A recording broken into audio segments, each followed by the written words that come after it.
Hello guys, आप सभी का हिंदी सूत्रा में स्वागत है। कैसे हैं आप लोग? उम्मीद है आप लोग स्वस्थ होंगे और अपने पढ़ाई में लगे हुए होंगे। तो हम लोग कर रहे हैं प्रैक्टिस। आज हम लोग करेंगे प्रैक्टिस नंबर 14वें का दूसरा पार्ट। प्रैक्टिस नंबर 14वें का पहला पार्ट हम लोग कंप्लीट कर चुके हैं, जिसमें हम लोग 65 क्वेश्चन प्रैक्टिस कर चुके हैं। दूसरे पार्ट में हम लोग करेंगे प्रैक्टिस नंबर 66 से 125 तक। तो ज़्यादा समय न लेते हुए प्रश्नों की ओर चलते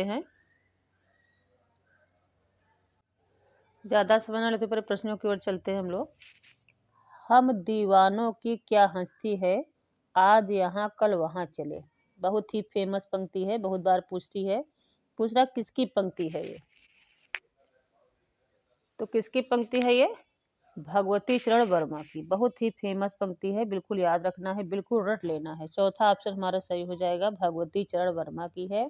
हम दीवानों की क्या हस्ती है, आज यहाँ कल वहाँ चले। भगवती चरण वर्मा की पंक्ति है। चौथा ऑप्शन हमारा सही हो जाएगा।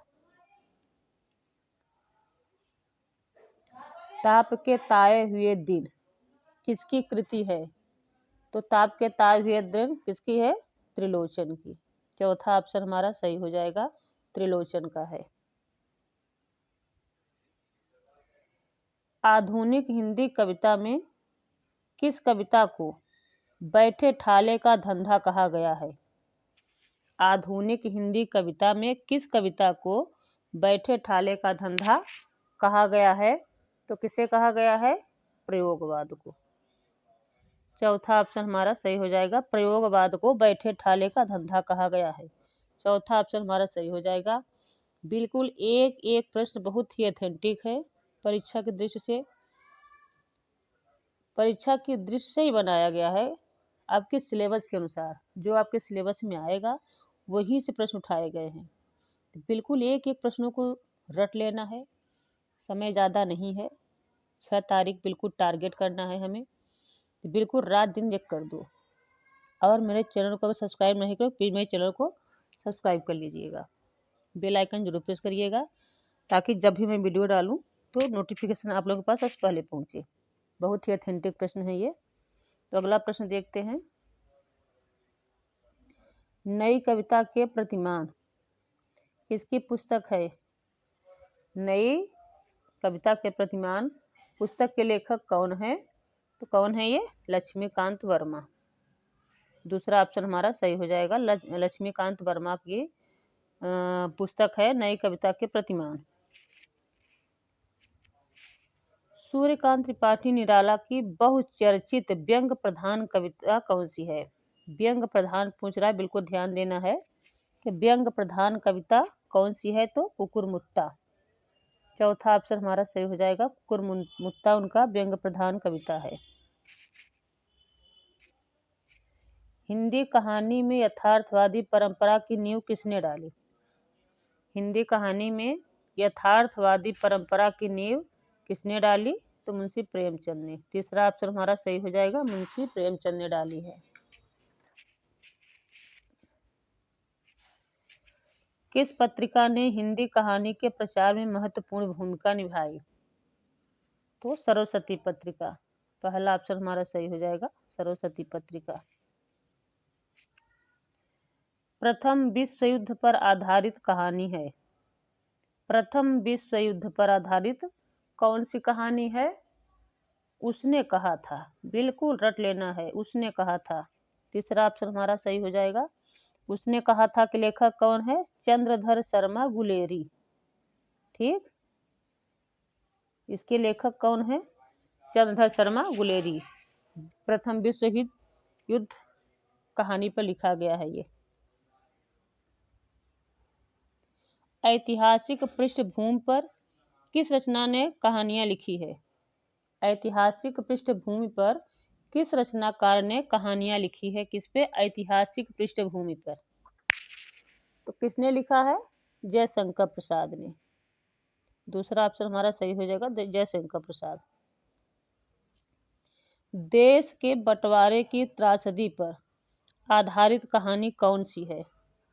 देश के बंटवारे की त्रासदी पर कहानी कौन सी है? सिक्का बदल गया। पहला ऑप्शन हमारा सही हो जाएगा, सिक्का बदल गया।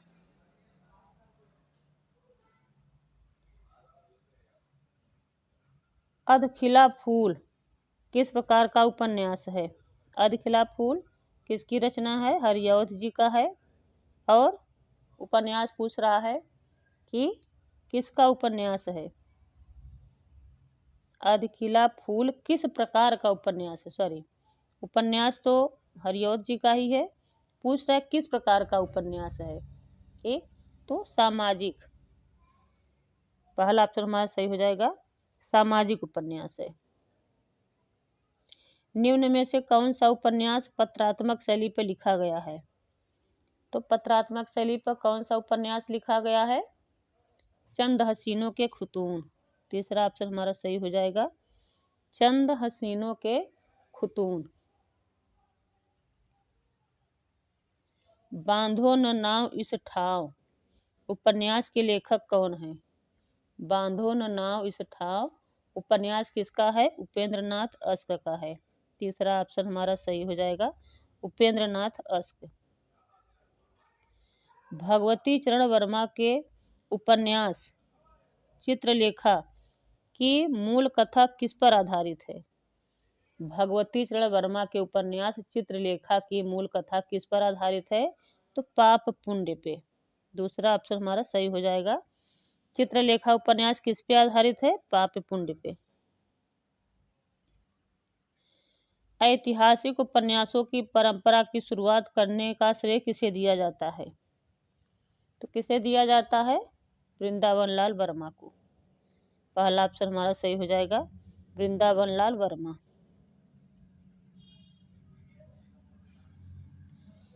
लीला नाटकों की परंपरा किसकी लोकप्रियता के कारण शुरू हुई? तो रामलीला। लीला नाटकों की परंपरा रामलीला के लोकप्रियता के कारण शुरू हुई। पहला ऑप्शन हमारा सही हो जाएगा, रामलीला। बिल्कुल रट लेना है, बहुत ही ऑथेंटिक प्रश्न है। आनंद रघुनंदन नाटक के रचनाकार, ऑप्शन में एक बार ध्यान से देखना है। आनंद रघुनंदन की विधा क्या है? नाटक है। पूछ रहा है इसके रचनाकार कौन है? तो महाराज विश्वनाथ सिंह हैं। ठीक, दूसरा ऑप्शन हमारा सही हो जाएगा, महाराज विश्वनाथ सिंह आनंद रघुनंदन नाटक के रचनाकार हैं। निम्न में से कौन सा नाटक भारतेंदु का मौलिक नाटक नहीं है? ठीक, क्या पूछ रहा है? मौलिक नाटक कौन सा नहीं है? तो कर्पूर मंजरी। कर्पूर मंजरी इनकी मौलिक नाटक नहीं है। बाकी विशस्य विस्मोधम, विशस्य विस्मोधम, अंधेर नगरी और श्री चंद्रावली, ये तीनों क्या हैं? मौलिक नाटक हैं। ठीक, लेकिन कर्पूर मंजरी इनका मौलिक नाटक नहीं है। तो पहला ऑप्शन हमारा सही हो जाएगा। कृष्ण अर्जुन युद्ध नाटक किसने लिखा? कृष्ण अर्जुन युद्ध नाटक किसने लिखा? माखनलाल चतुर्वेदी ने। दूसरा ऑप्शन हमारा सही हो जाएगा, माखनलाल चतुर्वेदी। मोहन राकेश का कौन सा नाटक अधूरा है? तो मोहन राकेश का कौन सा नाटक अधूरा है? पैरों तले जमीन। पहला ऑप्शन हमारा सही हो जाएगा, पैरों तले जमीन इनका नाटक अधूरा है। आधुनिक एकांकी हिंदी का जनक किसे कहा जाता है? आधुनिक एकांकी हिंदी नाटकों का जनक किसे कहा जाता है? तो रामकुमार वर्मा को। रामकुमार वर्मा, पहला दूसरा ऑप्शन हमारा सही हो जाएगा। आधुनिक एकांकी के जनक किसे कहा जाता है? रामकुमार वर्मा को। महावीर प्रसाद द्विवेदी के किस निबंध में व्यंग शैली का चित्रण प्रभावी है? तो इसमें हमारा कौन सा है? म्यूनिसपैलिटी के कारनामे। म्यूनिसपैलिटी के कारनामे, चौथा ऑप्शन हमारा सही हो जाएगा। आचार्य शुक्ल के उत्साह, करुणा, घृणा और लज्जा, उत्साह, करुणा, घृणा और लज्जा आदि निबंध किस श्रेणी में आते हैं? तो किस श्रेणी में आते हैं ये? मनोविकार संबंधी। बहुत ही ऑथेंटिक प्रश्न है, बिल्कुल रटना है हमें। तो पहला ऑप्शन हमारा सही हो जाएगा, बिल्कुल रट लेना है। आचार्य शुक्ल के उत्साह, करुणा, घृणा और लज्जा निबंध किस श्रेणी में आते हैं? तो मनोविकार संबंधी श्रेणी में आते हैं। पहला ऑप्शन सही हो जाएगा। आचार्य रामचंद्र शुक्ल की पहली सैद्धांतिक आलोचनात्मक पुस्तक कौन सी है? तो कौन सी है? काव्य रहस्यवाद। तीसरा ऑप्शन हमारा सही हो जाएगा, काव्य रहस्यवाद। लोक जागरण और हिंदी साहित्य आलोचनात्मक ग्रंथ किसका है? लोक जागरण और हिंदी साहित्य आलोचना किसकी है? ठीक, विधा पूछेगा तो क्या है? आलोचना। ठीक, पूछ रहा है कि ये किसकी आलोचना है? तो डॉक्टर रामविलास शर्मा का। चौथा ऑप्शन हमारा सही हो जाएगा, डॉक्टर रामविलास शर्मा। मनोविश्लेषणवादी समीक्षा के क्षेत्र में किस आलोचक का नाम सम्मिलित नहीं है? विशेष ध्यान देना है। क्या कह रहा है? मनोविश्लेषणवादी समीक्षा के क्षेत्र में किस आलोचक का नाम सम्मिलित नहीं है? तो किस आलोचक का नाम सम्मिलित नहीं है? विजय देव नारायण शाही। ठीक, इन्होंने मनोविश्लेषणवादी समीक्षा कुछ की आलोचना, कोई आलोचना नहीं लिखा, यानी कि तीसरा ऑप्शन हमारा सही हो जाएगा, विजय देव नारायण शाही। रामवृक्ष बेनीपुरी की किस कृति में जेल जीवन पर आधारित संस्मरण संकलित है? किसमें जेल जीवन पर आधारित संस्मरण संकलित है? तो कौन सा है? जंजीरें और दीवारें। यहाँ मंजीरें लिख गया है, यहाँ होगा जंजीरें। ठीक, ध्यान देना है हमें। क्या हो जाएगा? जंजीरें। ठीक, पहला ऑप्शन हमारा सही हो जाएगा, जंजीरें और दीवारें। ठीक, पहला ऑप्शन हमारा सही हो जाएगा। रामवृक्ष बेनीपुरी की ये जेल जीवन पर आधारित संस्मरण है। विधा क्या है इसका? संस्मरण है। ठीक, किस पे आधारित है? जेल जीवन पे। किसकी रचना है ये? रामवृक्ष बेनीपुरी की। बिल्कुल रट लेना है।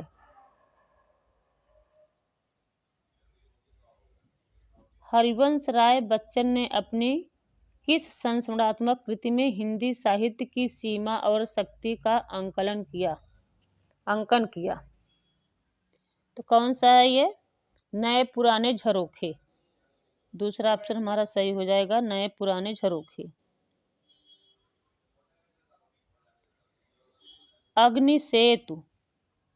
अग्निसेतु में किसकी जीवनी वर्णित है? तो किसकी जीवनी वर्णित है अग्निसेतु में? नजरुल इस्लाम की। तीसरा ऑप्शन हमारा सही हो जाएगा, अग्निसेतु में नजरुल इस्लाम की जीवनी वर्णित है।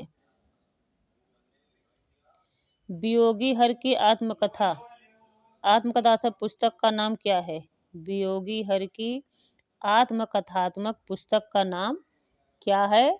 तो क्या होगा? मेरा जीवन प्रवाह। बहुत ही ऑथेंटिक प्रश्न है, बहुत पूछा जाता है कि मेरा जीवन प्रवाह किसकी रचना है? तो वियोगी हर की है।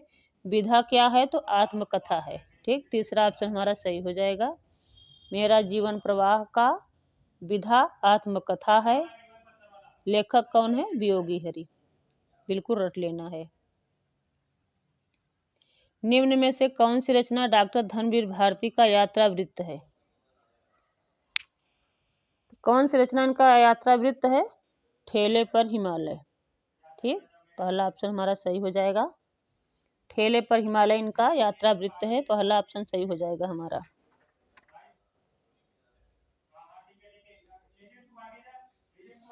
हिंदी में रिपोर्टाज लेखन की परंपरा की शुरुआत किसने की? रिपोर्टाज लेखन की परंपरा का शुरुआत किसने किया? तो किसने किया? शिवदान सिंह चौहान ने। ठीक, बहुत बार पूछा गया, बिल्कुल याद रखना है, शिवदान सिंह चौहान।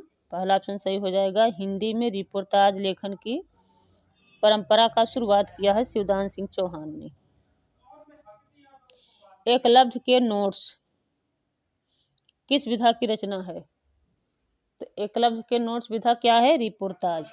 चौथा ऑप्शन हमारा सही हो जाएगा, रिपोर्ताज विधा है।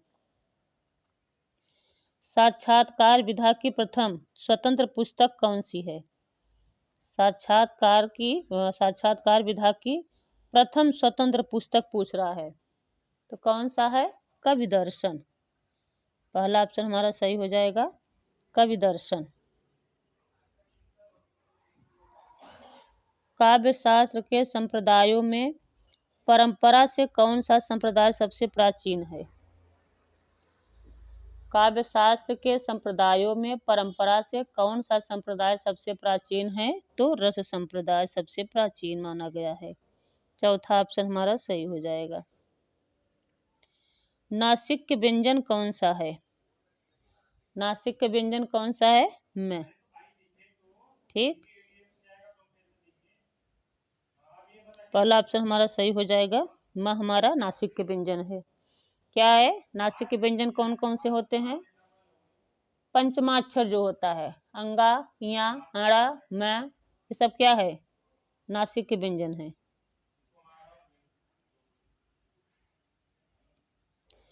उष्म व्यंजन पूछ रहा है, उष्म व्यंजन कौन सा है?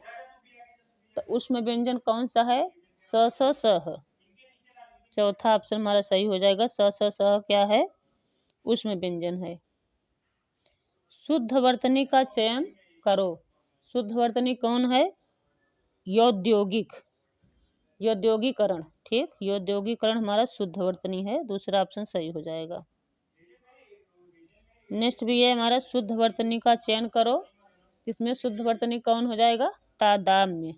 तादाम्य पहला ऑप्शन सही हो जाएगा। तादाम्य हमारा शुद्ध है, बिल्कुल ध्यान से देखना है। उपत्यका का विलोम, उपत्यका का विलोम क्या होगा? अधिपत्यका। तीसरा ऑप्शन हमारा सही हो जाएगा, अधिपत्यका। प्राचीन का विलोम क्या हो जाएगा? प्राचीन का अर्वाचीन। पहला ऑप्शन हमारा सही हो जाएगा, प्राचीन का विलोम अर्वाचीन। यातु शब्द का पर्यायवाची शब्द क्या होगा? यातु का क्या हो जाएगा? राक्षस और निशाचर। चौथा ऑप्शन हमारा सही हो जाएगा, यातु का पर्यायवाची राक्षस और निशाचर। चौथा ऑप्शन सही हो जाएगा। अंक अलंकेश, अलंकेश किसका पर्यायवाची शब्द है? तो अलंकेश किसका है? कुबेर का। दूसरा ऑप्शन हमारा सही हो जाएगा, अलंकेश कुबेर का पर्यायवाची है। किस विराम का प्रयोग सर्वाधिक होता है? तो किस विराम का प्रयोग होता है सबसे अधिक? अल्प विराम का। अल्प विराम का सर्वाधिक प्रयोग होता है, पहला ऑप्शन हमारा सही हो जाएगा। कबूतर में कौन सी संज्ञा है? कबूतर में कौन संज्ञा है? जातिवाचक संज्ञा। पहला ऑप्शन हमारा सही हो जाएगा, जातिवाचक संज्ञा है। कारतूस किस भाषा का शब्द है? कारतूस किस भाषा का शब्द है? फ्रांसीसी। पहला ऑप्शन हमारा सही हो जाएगा, फ्रांसीसी, कारतूस फ्रांसीसी भाषा का शब्द है। देशज शब्द है, तो देशज शब्द कौन सा है? चाट, पटाखा, ठठेरा, सभी। ठीक, चौथा ऑप्शन सही हो जाएगा। ये तीनों क्या हैं? देशज शब्द, चाट, पटाखा और ठठेरा। अनीय प्रत्यय लगा है, अनीय प्रत्यय किसमें लगा है? पूजनीय में। चौथा ऑप्शन हमारा सही हो जाएगा। आग से खेलना मुहावरे का सही अर्थ क्या है? तो क्या होगा? आग से खेलना, भारी खतरे का सामना करना। तीसरा ऑप्शन हमारा सही हो जाएगा, आग से खेलना मतलब भारी खतरे का सामना करना। पेट की आग, अनेक शब्द के लिए एक शब्द क्या हो जाएगा? पेट की आग को क्या बोलेंगे? जठराग्नि। ठीक, जठराग्नि पहला ऑप्शन हमारा सही हो जाएगा, पेट की आग क्या बोलेंगे? जठराग्नि। राजन यानी कि राजा शब्द द्वितीय बहुवचन का रूप क्या होगा? राजा शब्द का द्वितीय बहुवचन रूप क्या होगा? राज्ञः। दूसरा ऑप्शन हमारा सही हो जाएगा, राज्ञः होगा। कुर्वः किस लकार का रूप है? तो कुर्वः कौन सा लकार है? लट लकार द्विवचन। लट लकार द्विवचन, पहला ऑप्शन हमारा सही हो जाएगा। कुर्वः लट लकार द्विवचन का रूप है। मनोहर में कौन सी संधि होगी? तो मनोहर में कौन संधि है? विसर्ग संधि। मनः धन हर, तो चौथा ऑप्शन हमारा सही हो जाएगा। अपना, अपना नहीं है, उपमा होगा। ठीक, उपमा, अर्थ गौरव और पद लालित्य, इन तीनों के लिए कौन प्रसिद्ध है? उपमा, अर्थ गौरव और पद लालित्य, इन तीनों के लिए, उपमा, अर्थ गौरव, पद लालित्य, इन तीनों के लिए कौन प्रसिद्ध है? तो कौन प्रसिद्ध है? माघ। ठीक, माघ प्रसिद्ध है। पहला ऑप्शन हमारा सही हो जाएगा। उपमा, अर्थ गौरव और पद लालित्य के लिए, इन तीनों के लिए माघ प्रसिद्ध है। बिल्कुल ध्यान देना है। व्यंजनांत में समास होगा। व्यंजनांत में कौन समास है? बहुव्रीहि समास। चौथा ऑप्शन हमारा सही हो जाएगा। विधि हरिहर कवि कोविद बानी, कहत साधु महिमा सकुचानी, में कौन सा अलंकार है? विधि हरिहर कवि कोविद बानी, कहत साधु महिमा सकुचानी, में कौन सा अलंकार है? अतिशयोक्ति। ठीक, तीसरा ऑप्शन हमारा सही हो जाएगा। जहाँ पे किसी वाक्य को, किसी शब्द को बढ़ा चढ़ा के कहा जाए, वहां पे क्या होता है? अतिशयोक्त अलंकार। अवधि शिला का उस पर था गुरुभार, अवध शिला का उस पर था गुरुभार, तिल तिल काट रही थी दृग जलधार, में कौन सा छंद है? तो कौन सा छंद है इसमें? बरवय छंद है। ठीक, पहला ऑप्शन हमारा सही हो जाएगा, बरवय छंद है।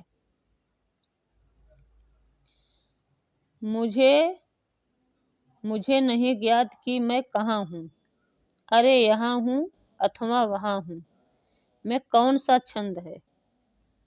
मुझे नहीं ज्ञात कि मैं कहाँ हूँ, अरे यहाँ हूँ अथवा वहाँ हूँ, इसमें पूछ रहा है कौन सा छंद है? तो उपेंद्र वज्रा। तीसरा ऑप्शन हमारा सही हो जाएगा। इसमें क्या है? उपेंद्र वज्रा है। हिंदी की कितनी उपभाषाएं हैं? तो हिंदी में उपभाषाएं कितनी हैं? 5 हैं। चौथा ऑप्शन हमारा सही हो जाएगा, 5 उपभाषाएं हैं। लास्ट प्रश्न देखते हैं 125। काव्य के कितने दोष माने गए हैं? काव्य के कितने दोष माने गए हैं? तो कितने दोष माने गए हैं? 3 दोष। पहला ऑप्शन हमारा सही हो जाएगा, 3 दोष। काव्य के 3 दोष माने गए हैं। तो अगर आप लोग अभी तक मेरे चैनल को सब्सक्राइब नहीं किए हो तो प्लीज़ मेरे चैनल को सब्सक्राइब कर लीजिएगा, बेल आइकन जरूर प्रेस करिएगा, ताकि जब भी मैं अगला वीडियो डालूं तो नोटिफिकेशन सबसे पहले आप लोगों के पास पहुंचे। और मेरे वीडियो को ज़्यादा लाइक करिएगा, शेयर करिएगा, कमेंट में ज़रूर बताइएगा कि आप लोगों को मेरे प्रश्न कैसे लग रहे हैं, आपके सिलेबस के अनुसार हैं कि नहीं है। मैं बिल्कुल कोशिश यही है मेरा कि जो आयोग में पूछा जा रहा है, जिस तरीके से आयोग में प्रश्न बनाएगा, उसी प्रकार से मैं अपने प्रश्नों की श्रृंखला लेकर आती हूँ। तो बिल्कुल आप लोग इसी तरीके से मेहनत करते रहिएगा। समय ज़्यादा नहीं है, रात दिन एक करके अपनी मेहनत करते रहिएगा। तो मिलते हैं नेक्स्ट वीडियो में। Thanks for watching.